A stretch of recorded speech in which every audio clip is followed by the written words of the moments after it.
बुनियादी तौर पर सर ये बता दें सर, पार्लियामेंट में जब 26वीं आईनी तरमीम आई थी, ये जुनैद अकबर साहब और ये 4 लोग गवाह हैं, क्योंकि उस वक्त आपका सीएम तब उसकी बात नहीं करते, लेकिन आपके लोग ना इंतहाई बेसहारा थे, लावारिस थे, गलियों और गर्दिशों में घूम रहे थे अपनी जान की हिफाजत के लिए, छुपने के लिए फिर रहे थे, इनको उठाया जा रहा था, गिरफ्तारियां की जा रही थी, हम सुबह निकले थे यहाँ से।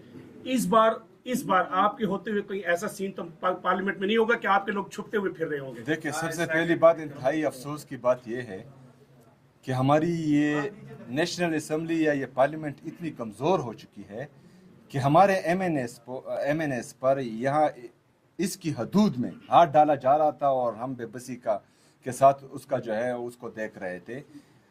तो ये जो है हमारे एमएनएस की कमज़ोरी नहीं है, हमारे उस वक्त की वज़ीर-ए-आला की कमज़ोरी नहीं थी, यहाँ की स्पीकर की कमज़ोरी थी कि उसकी मौजूदगी में जो है एमएनएस पर हाथ डाला गया था। तो हम तो यही चाहते हैं कि जमहूरियत मजबूत रहे।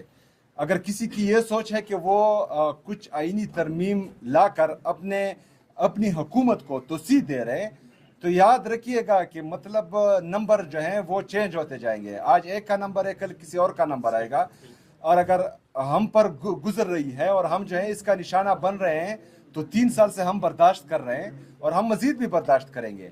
लेकिन फिर मैं किसी में इतनी जुर्रत नहीं देख रहा हूं कि वो फिर बर्दाश्त कर सके।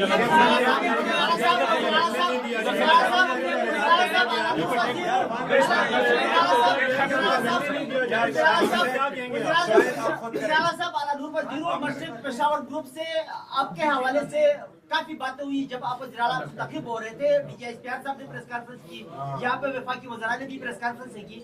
तो अभी जो एक्सटेंशन की बातें है, जिस तरह के फील्ड मार्शल व चीफ ऑफ आर्मी स्टाफ के हवाले से एक्सटेंशन की बातें हो रही है, उस पर आप क्या बयान देंगे? क्या मौक़िफ़ है आपका? एक्सटेंशन मिलनी चाहिए या नहीं मिलनी चाहिए? देखिए जी, हमारी हुकूमत में भी एक एक्सटेंशन मिली थी, जिस पर मेरे लीडर मेरे कायद जनाब इमरान खान साहब ने कहा था कि मुझसे गलती हुई है। तो मेरे ख्याल में जो है उस गलती का अजाला करना चाहिए और मजीद कल भी मिलने की इजाजत नहीं होती है। क्या करेंगे फिर आप? सर फौजिया पब्लिक टीवी, ये बताइएगा, आज जिस तरह से आप यहाँ पर पहुँचे हैं और एक मैसेज कन्वे करने की कोशिश की है कि आपको 4 मरतबा इमरान खान साहब से मुलाकात नहीं करने दी गई, आपने यहाँ पे आके करारदाद भी जमा करवा दी है, क्या समझते हैं इसी तरह से अब आगे आप मज़ामत की सियासत करने वाले हैं, एहतजाज की कोई कॉल देने वाले हैं, अगर आपकी इस करारदाद को भी रद्दी की टोकरी में फेंक दिया जाए? मुझे ये बताए कि जमहूरियत में और आईन में एहतजाज आईनी है या गैर आईनी है? आईनी है तो फिर करेंगे। अच्छा सर, ये बताएं, आप जिस सूबे के वज़ीर-ए-आला है वो सूबा जंग से और हर किस्म के प्रेशर से बड़ा मुतासिर है। कल पाकिस्तान के और अफगानिस्तान के दोबारा मुज़ाकरात होने जा रहे हैं, आप बतौर वज़ीर-ए-आला इस मुज़ाकरात को कैसे देखते हैं और मुज़ाकरात के हवाले से आपका क्या मौक़िफ़ है? देखिए जी, जब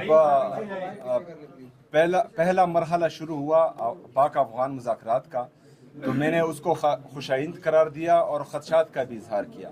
ख़दशात ये थे कि अफ़गानिस्तान के साथ बाउंड्री पर सूबा खैबर पख्तूनख्वा है, वहाँ पर एक जमहूरी हुकूमत है। हमारे जो अफ़गानिस्तान के साथ ख़ास कर जो कबायली अज़ला टच हो रहे हैं, उनमें जो है बदअमनी है, उनमें मुसलसल जो है हमारे कबायली 2004 तक अफ़गानिस्तान के साथ जो हमारे ताल्लुकात थे वो बिल्कुल ठीक थे, ना कोई दरअंदाजी हो रही थी, ना वहाँ पर जो है वो दहशतगर्दी थी, ना ही जो है वो कोई परिंदा भी पर मार सकता था। लेकिन बदकिस्मती से जब हमने मिलिट्री ऑपरेशन का फैसला किया हमारी रियासत ने और वहाँ पर आए, तो उसके बाद जो है दरअंदाजी भी शुरू हुई और वहाँ पर बदअमनी जो है मज़ीद बढ़ी भी। तो हमारी शुरू से ये मौक़िफ़ रहा है कि जंग किसी भी चीज़ का हल नहीं है, किसी भी मसले का हल जंग नहीं है, मुज़ाकरात होने चाहिए। लेकिन वहाँ के मेन स्टेक होल्डर को, जो खैबर पख्तूनख्वा की हुकूमत है, वहाँ के पार्लियामेंटेरियन हैं, वहाँ के कबायली मशरान हैं, उनको एतमाद में ले, उसके बाद जो है वो मुज़ाकरात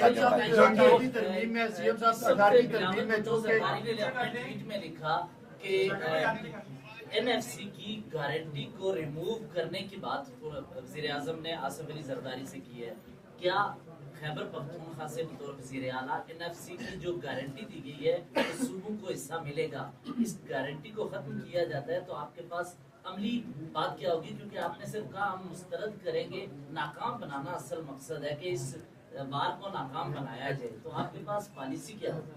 देखिए जी, पॉलिसी जो है वो पार्टी ने बना भी ली है और उस पर जो है बात भी हो चुकी है। वक्त आने पर जो है वो डिस्क्लोज भी हो जाएगी।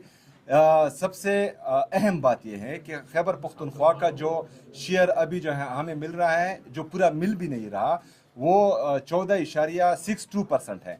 हम जो है हमने कबायली अजला को वो एडमिनिस्ट्रेटिवली जम किया है खैबर पख्तूनख्वा में, लेकिन अभी तक जो है फाइनेंशियली जम नहीं हुआ। अगर वो फाइनेंशियली जम करें वफाकी हुकूमत तो ये शेयर खैबर पख्तूनख्वा का 19.4% बनता है और वो जो है 350 अरब रुपए से हमारा ज़्यादा बनता है। तो हम चाहते हैं कि जो 18वीं तरमीम सूबाई खुद मुख्तारी है वो कायम रहें। सूबों को अपने हकूक़ मिलने चाहिए। जो सूबे सबसे ज़्यादा कुर्बानी दे रहे हैं पाकिस्तान के लिए, अपने शहदा पेश कर रहे हैं, तो मेरे ख्याल में उनकी कदर करनी चाहिए।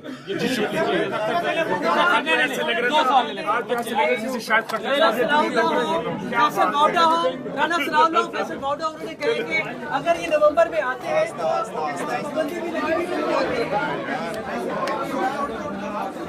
यही